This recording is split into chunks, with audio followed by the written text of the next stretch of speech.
Hello, friends. Olá, amigos! Em nossa jornada pelo grande conflito, nós vimos a vida de homens corajosos que estavam dispostos a sacrificar a própria vida para que pessoas pudessem ter a Bíblia no próprio idioma. Semana passada, nós vimos a vida de William Tyndale, que foi estrangulado até a morte e depois queimado na fogueira por traduzir a Bíblia para o inglês. Mas, embora Tyndale tivesse partido as sementes da verdade que ele havia semeado da palavra de Deus, continuaram vivas, encorajando outros como John Knox. Knox, quando ele foi levado perante a rainha da Escócia e acusado de heresia, ele declarou de forma corajosa que a verdadeira religião não vem do Estado, mas da palavra de Deus. A rainha respondeu a ele: interpretais as escrituras de uma maneira e eles, os ensinadores católicos romanos, interpretam-na de outra. A quem deveis crer? A quem será juiz? Esta era uma questão muito importante, uma que ainda é relevante para nós hoje. Quando há opiniões divergentes sobre o significado de um texto da Bíblia, como podemos saber qual é a verdade? A resposta de John Knox ressoou ao longo dos séculos até nós hoje. Crereis em Deus que claramente fala em sua palavra.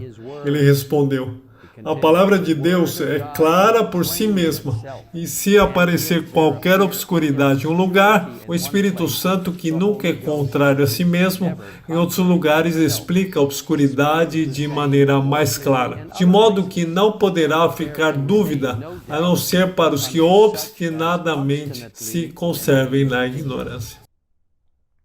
Em outras palavras, não precisamos ficar confusos sobre o que diz a Bíblia. Se o abordamos com o coração aberto e humilde, pedimos que o Espírito Santo nos guie, o significado do texto vai ficar claro. Por causa da fidelidade de John Knox e de outros como ele, a reforma gradualmente se consolidou na Escócia. Na Inglaterra, o estabelecimento do protestantismo como religião nacional diminuiu, mas não acabou totalmente com a perseguição. Em vez do Papa, o monarca do país foi colocado como chefe da igreja estatal. O grande princípio da liberdade religiosa ainda não era compreendido, e as pessoas não tinham permissão para adorar de acordo com sua consciência. Todos eram obrigados a aceitar doutrinas e observar as formas de adoração prescritas pela igreja estabelecida. Aqueles que não concordavam sofriam perseguições. Milhares de pastores foram expulsos de seus cargos. O povo foi proibido, sob pena de multas pesadas, prisão e banimento, de comparecer a quaisquer reuniões religiosas, exceto aquelas sancionadas pela igreja oficial. John Bunyan, um poderoso pregador, foi preso por pregar a palavra de Deus. Trancado por 12 anos, o testemunho de Bunyan não pôde ser interrompido. Ele começou a escrever livros, incluindo o livro cristão popularmente influente, O Peregrino, publicado em duas partes, a primeira em 1678 e a segunda em 1684. Este incrível livro vendeu mais cópias do que qualquer outro livro depois da Bíblia. Por mais de 2 séculos, aquela voz da cadeia de Bedford tem falado com poder penetrante ao coração dos homens, escreveu Ellen White. Peregrino e graça abundante ao principal dos pecadores, escritos por Bunyan, tem guiado muitos à senda da vida. 100 anos depois de Bunyan, durante um período de grande escuridão espiritual, Deus levantou outros para levar luz, incluindo os irmãos John e Charles Wesley. Em meados do século XVIII, a grande doutrina da justificação pela fé, tão claramente ensinada por Lutero e outros reformadores, havia quase se perdido. E a ideia de confiar nas obras boas para a salvação voltou a fazer parte do pensamento religioso dominante. Os irmãos Wesley eram membros da igreja estabelecida, mas buscavam de forma sincera a Deus. Eles aprenderam que poderiam ganhar o favor de Deus por meio de uma vida virtuosa e observando as questões da igreja. Desejando estar bem com Deus, eles tentaram viver uma vida de abnegação, mas ainda não tinham paz.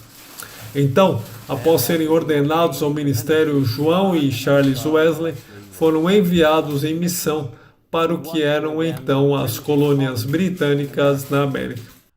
A bordo do navio estava um grupo de morávios, descendentes da primeira igreja protestante estabelecida por João Hus no início do século XV.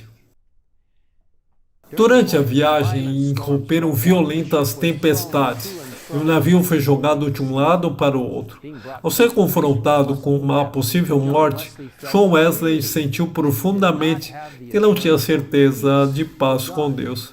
Por outro lado, ele notou que os morávios exibiam perfeita calma e confiança, mesmo quando o mar batia no navio e partia a vela mestra em pedaços.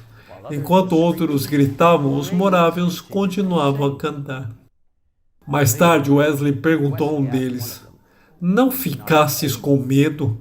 Ele respondeu: "Graças a Deus, não." Ainda curioso, Wesley continuou: "Mas não ficaram com medo vossas mulheres e crianças?"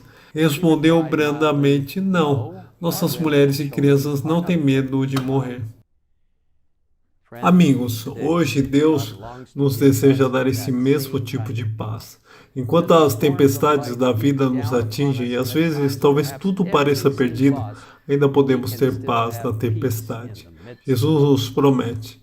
Jesus promises us in Isaiah 43, verses 1 through 3. Não tenha medo, porque eu remi. Eu chamei pelo seu nome, você é meu. Quando você passar pelas águas, eu estarei com você. Quando passar pelos rios, eles não o submergirão. Quando passar pelo fogo, você não se queimará. As chamas não o atingirão, porque eu sou o Senhor, o seu Deus, o Santo de Israel, o seu Salvador. Você gostaria de ter essa paz que Jesus oferece agora mesmo? Se sim, convido você a inclinar a cabeça enquanto oramos. Right now. If so, I invite you to bow your head as we pray. Pai amoroso, agradecemos a maravilhosa oportunidade de descansar confortavelmente em sua proteção e cuidado e perceber que nosso futuro está completamente seguro em suas mãos. Completely secure in your hands. Ajude-nos a descansar nas promessas de sua palavra e no conhecimento de que o Senhor tem tudo sob controle. That God has. Então, Senhor, abençoe todos aqueles que estão ouvindo e assistindo agora, e que eles sintam a paz do céu. And may they feel the peace. Em nome de Jesus nós pedimos. Amém. Amen.